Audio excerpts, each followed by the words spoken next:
पंजाब से लता। स्वागत है आपका। नमस्कार मैडम जी। जी नमस्कार मैम।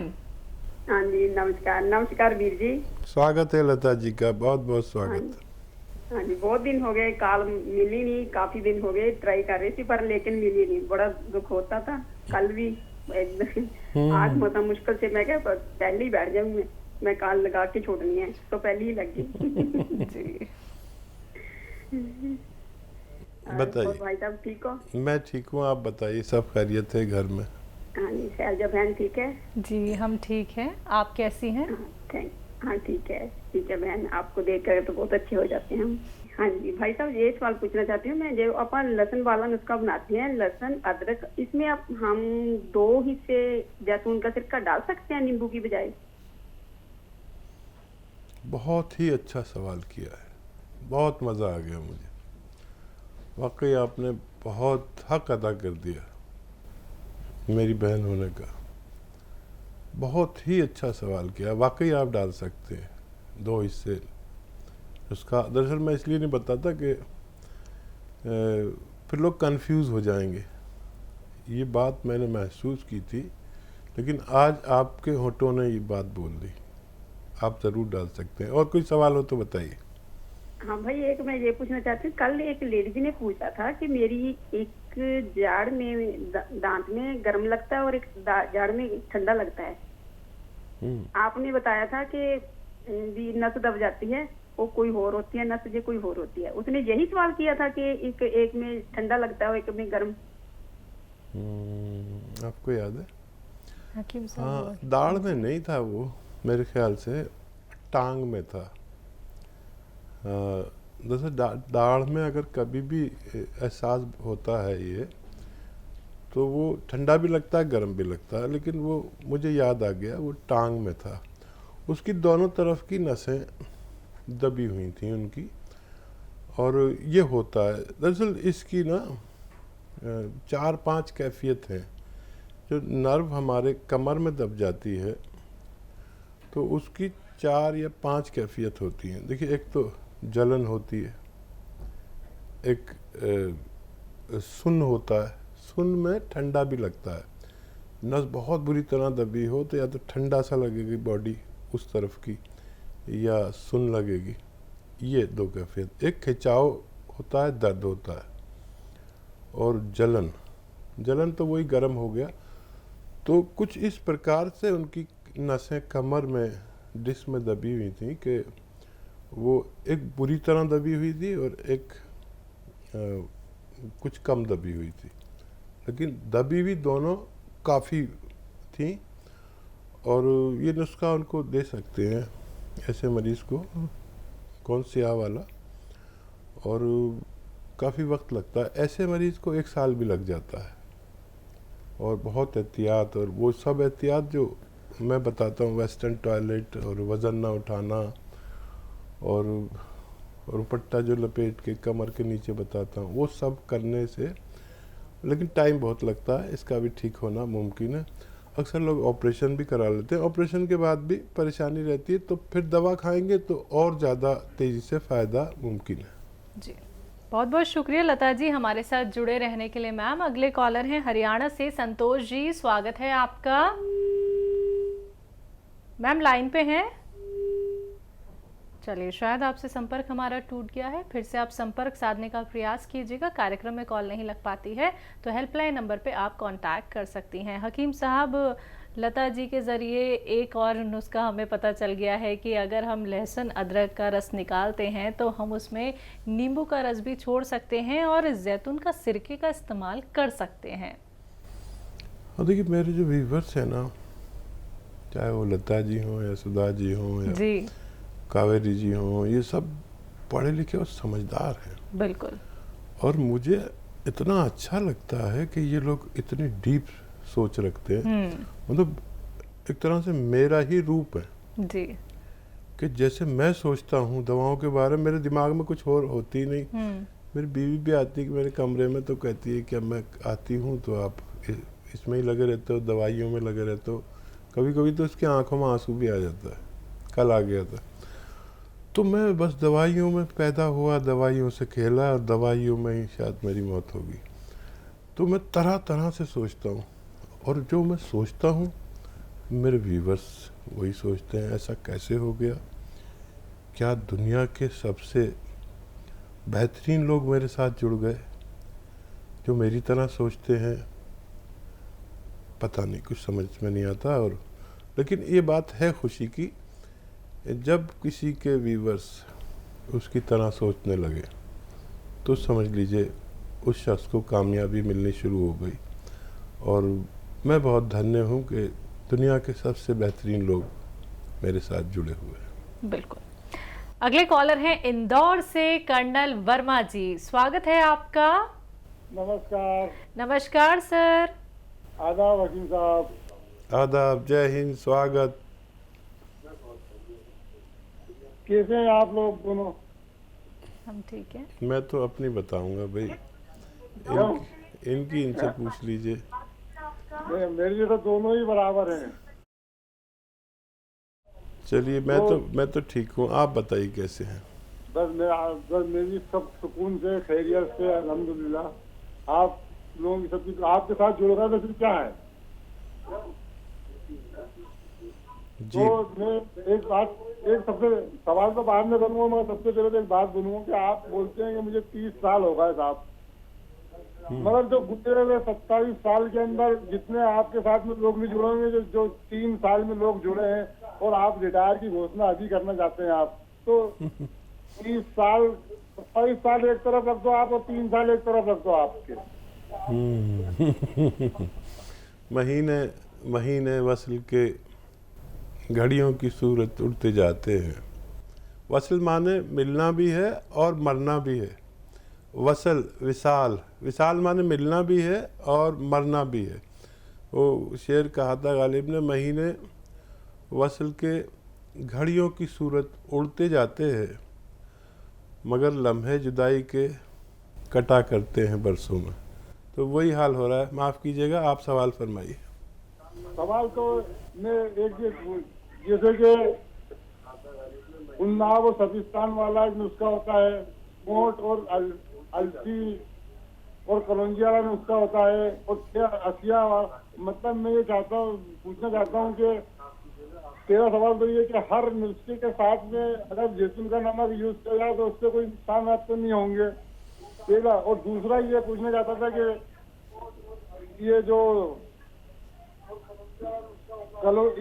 जैतून का सिरका, नींबू और अदरक और लहसुन का जो रस बनाते हैं, इसके साथ में अगर जीरे का वो सिरका भी अगर एक मिला के तो 4 के बजाय 5 लीटर हो जाएगा, तो इसके क्या फायदे होंगे या नुकसान होंगे? और एक चीज और पूछना चाहता था कि जीरे का सिरके का मिजाज ठंडा है या गर्म है या दरमियाना है, वो बताएं। अरे वाह, आज तो सारे सवाल ही ऐसे आएंगे, ऐसा लग रहा है।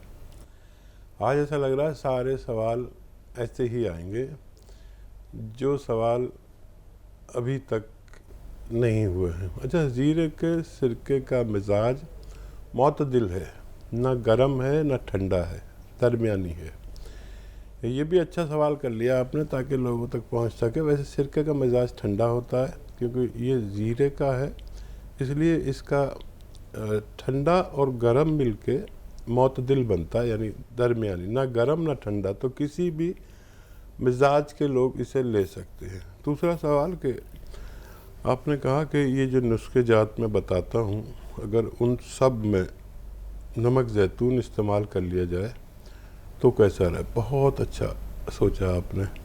दरअसल मेरा प्रॉब्लम पता है क्या है कर्नल वर्मा साहब, कि मैं नुस्खे को सस्ता करना चाहता हूँ और उस चक्कर में कई नुस्खे बताता नहीं हूँ, वरना मेरा दिल चाहता है कि मैं इन सबको बताऊं कि इसमें एक चुटकी नमक ज़ैतून के साथ लें, क्योंकि ये दुनिया की बेहतरीन नमक कहलाते हैं, नमक ज़ैतून या नमक कलौंजी, अगर असली मिले तो। मैं इससे इतना इम्प्रेस हूँ कि मैं खुद लेता हूँ, और क्या इसके असरात हैं मैं महसूस करता हूँ। दरअसल इन सब दवाइयों को मैं महसूस करता हूँ जैसे ये मुझसे बातें कर रही हों, और फिर इन दवाइयों के बाद बातें करते हैं मेरे व्यूअर्स, जिनमें आपका नाम भी है। तो अगर मैं ये सबको लाजिम कर दूं कई चीज़ों का, तो मेरा दिल ये चाहता है कि मैं कहूँ कि ये आपको लाजमी तौर पर खाना है। फिर मैं सोचता हूँ, मशहूर हूँ कि 10, 15, 20 रुपए का रोज़ दवा में आदमी का काम हो जाता है। और कई बार लोग ये सोचने लगते हैं कि बहुत महंगी हो गई दवा, हालांकि एक डॉक्टर भी 50-100 रुपये, 500 रुपये, 1000 रुपये फ़ीस लेता है। आजकल नेट से पे भी डॉक्टर मिलते हैं। बहरहाल मेरा वो नहीं था, लेकिन क्या धारणा किसी के दिमाग में आ जाए इसलिए मैं बताता नहीं हूँ। दरअसल ये नुस्खे जात, अगर किताबें, कर्नल साहब आपको तो पढ़ने लिखने का शौक़ है, कोई भी किताब उठा के देख लीजिए आप, हिंदी की हो, वैद्यों की हो या हकीमों की हो, इस कदर महंगे नुस्खे हैं कि गरीब आदमी तो पूरी ज़िंदगी कमा कर एक नुस्खा नहीं बना सकता। जितने भी हकीम गुजरे हैं ये सब रईसों के हकीम गुजरे, खाली मैं अदना हूँ, मामूली हूँ और गरीबों का हूँ। तो मैं 15, 20, 5, 10 रुपये, 20 रुपये तक में उसका पूरा इलाज करना चाहता हूँ एक दिन में। तो ये परेशानी आती है, आगे जाकर पता नहीं क्या होगा। लेकिन हमारी हिंदुस्तान में गुर्बत बहुत है, गरीबी बहुत है, तो मैं इनको कई बातें मैं जानबूझकर नहीं बताता, कई दवाइयाँ नहीं बताता, क्योंकि वो महंगी बहुत है। अब वो तमाम हकीम और वैद्य क्या, कस्तूरी डालो, कस्तूरी एक तो मिलती नहीं, मिलती है तो नकली मिलती है। कोई कहता है कि वो डालिए ज़ाफ़रान, मैंने आज तक ज़ाफ़रान नहीं बताई, ज़ाफ़रान कितनी महंगी है।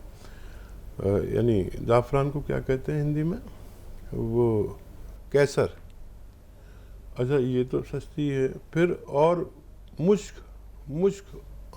कस्तूरी को कहते हैं मुश्क। अंबर भी 12-15 लाख रुपए किलो। मरीज़ तो मर जाएगा, मेरे मरीज़ किसी और गरीब हकीम को ढूंढ लेंगे। तो बहुत सी दवाएं नुस्खे में बताता नहीं हूँ कि ये लोग बुरा मानेंगे कि ये दवा नुस्खा बताने आए, दवा बेचने आए। बस मैं तो एक ही बात कहता हूँ कि असली ले लें, असली लेंगे तो फ़ायदा मुमकिन है। जी, एक और सवाल था, लहसुन, अदरक और जो नींबू का आप बताते हैं उसमें जैतून का सिरका भी और ज़ीरे का सिरका भी इस्तेमाल किया जा सकता है? हाँ देखिए, किया तो जा सकता है और ज़रूरी नहीं है कि इसके साथ ही करें, अलहदा से भी ले सकते हैं अगर ज़रूरत पड़े तो। इसमें मिलाना ज़रूरी नहीं है, मिलाकर भी ले सकते हैं। आज सारे सवाल बहुत अच्छे आए, मैं बड़ा खुश हो गया कि वाकई लोग यूनानी पे तवज्जो दे रहे हैं, हिकमत पे तवज्जो दे रहे हैं। ये अब मुझे लग गया कि अब ये यूनानी बहुत उरूज पर जाएगी, अब इसे कोई रोकने वाला नहीं। बिल्कुल। तो दर्शकों, हम यही तो चाहते हैं कि आप लोग अपने प्रश्न ऐसे करें जिनको आप भी समझें और लाखों लोग आपको भी सुन लें कि जो नुस्खे आपको बताए जाते हैं उनमें से आप लोग भी नुस्खे ढूंढ लेते हैं। और जब आप लोग अलग कोई नुस्खा ढूंढते हैं तो जब आप हकीम साहब से पूछते हैं तो आज तो हमें वाकई में अचरज हो गया है कि आप भी अपने ऐसे से प्रश्न ला सकते हैं जिनसे बहुत सारे रोगों का निवारण हो सकता है। तो दर्शकों देखिए, समझिए इस बात को कि यूनानी, आयुर्वेद और घरेलू नुस्खे ऐसे चमत्कार आप लोगों के जीवन में दिखाते हैं कि आप रोग मुक्त हो जाते हैं और आप लोगों को कोई इनका साइड इफेक्ट नहीं होता है। सबसे बड़ी बात दर्शकों ये है, क्योंकि अगर आप पहले से भी कोई ट्रीटमेंट फॉलो कर रहे होते हैं, उसके साथ साथ नुस्खे अपनाते हैं तो भी कोई दिक्कत परेशानी नहीं है। लेकिन समझिए इस बात को कि आपका जीवन कितना महत्वपूर्ण है, रोग बड़ा हो छोटा हो, आप लोग उसका काट कर सकते हैं। नंबर्स आपके सामने हैं, आप हकीम साहब से बात करना चाहते हैं तो इन नंबर्स पे कांटेक्ट कीजिए जो आपके सामने आपकी टीवी स्क्रीन पे हैं। अगली कॉलर हैं हरियाणा से सुधा जी, स्वागत है आपका। शैलजा बिटिया सलाम, मेरे मसीहा आपको आदाब। आज मैं बहुत खुश हूँ। जय। मैं सोच रही हूँ मेरा खुदा मुझसे आज राजी है। कल देखिए दो जगह फोन मिलाया, दोनों जगह ही फोन नहीं मिला। और आज देखिए मैंने कोई अच्छा कर्म किया होगा, आज सुबह भी बात हो गई आपसे और अब भी बात हो रही है। कल आपकी शायरी जो मैंने सुनी उसमें एक एक अल्फाज ऐसा था जो हमें समझ में आ रहा था। आप इतना तंग करते हैं कि रोज आना हमें जो है ना डिक्शनरी खोलनी पड़ती है, एक एक अल्फाज का मतलब निकालना पड़ता है, फिर हम आपकी शायरी जो है ना पूरी समझ पाते हैं। प्लीज हमारे से रिक्वेस्ट है कि शब्दों का चयन जरा है ना ऐसा किए करें जैसे कल आपने किया, हमें डिक्शनरी खोलने की जरूरत ही नहीं पड़ी। आपने कल कहा था खुदा आपका रुतबा, मैंने अपने से लिखा है, खुदा आपका रुतबा कभी कम नहीं कर सकता, आप जो है वो कोई हो नहीं सकता। बहुत अच्छे सुधा जी, और कोई सवाल भी है आपका? हम हाँ आपको जी, याद मैं कर ये कह रहे रही थे। थी कि मैं जो है उसका सिरका लेती हूँ जैतून का, तो मैंने अब अपने लिए जीरे का सिरका भी मंगाया है, हम्म। तो दोनों को अलग अलग टाइम ले लूं या नहीं? हाँ, अलग अलग भी ले सकते हैं, साथ में भी ले सकते हैं। बहुत शुक्रिया। हाँ देखिए, वो शायरी जो है सुधा जी, ये इसको खिदमत उर्दू कहा जाता है, अदब की खिदमत, भाषा की खिदमत। तो अगर मैं ऐसी शायरी करूं कि आप बगैर डिक्शनरी खोले समझ जाएं, तो फिर आपके अंदर नए अल्फाज नहीं आ सकते, और नए अल्फाज नहीं आते तो हमेशा की मोहताजी हो गई। अगर मैं पूरी गज़ल में, मैं तो रोज़ एक गज़ल कहता हूँ और वो चैनल पे सुनाता हूँ, तो मुझसे कुछ मिलना चाहिए आपको, चाहे एक लफ्ज़ मिले या दो लफ्ज़ मिले। मुझे मालूम है कि मैं एक एक दो दो लफ्ज़ करके सीखा हूँ, और फिर मैंने उर्दू से बीएड किया, और एक ज़माना था मैं नहीं जानता था। तो जो शख्स भी दो दो लफ्ज़ करके सीखेगा वो इस बुढ़ापे में भी बीएड कर सकता है उर्दू में, ये मेरा मानना है। क्योंकि मैंने किया है, अभी 2 महीने पहले बीएड किया उर्दू से इस बुढ़ापे में। तो आसानी जो है आदमी को बेकार कर देती है। थोड़ी सी नॉलेज के लिए थोड़ी सी डिक्शनरी खोलनी पड़ती है, डिक्शनरी खोलते हैं तो दिमाग में अल्फाज रह जाते हैं। जिसके दिमाग में जितने अल्फाज हैं, मैं बोलता हूँ तो मेरे दिमाग में है, आप अगर नहीं बोल पाएँ तो आपके दिमाग में नहीं रहते। तो दिमाग जो है ना, वो डिक्शनरी बन जानी चाहिए, तो हम उर्दू की भी खिदमत कर पाएंगे, शायरी की भी, अदब की भी, भाषा की भी। तो मैं तो बड़ा खुश नसीब हूँ कि आप जैसे लोग मेरी बात पर तवज्जो देते हैं, वरना आजकल बेटा बाप की नहीं सुनता। और मेरे साथ इतने अच्छे लोग जुड़े हुए हैं, बहुत बहुत शुक्रिया आपका हमारे साथ जुड़ने के लिए। जी।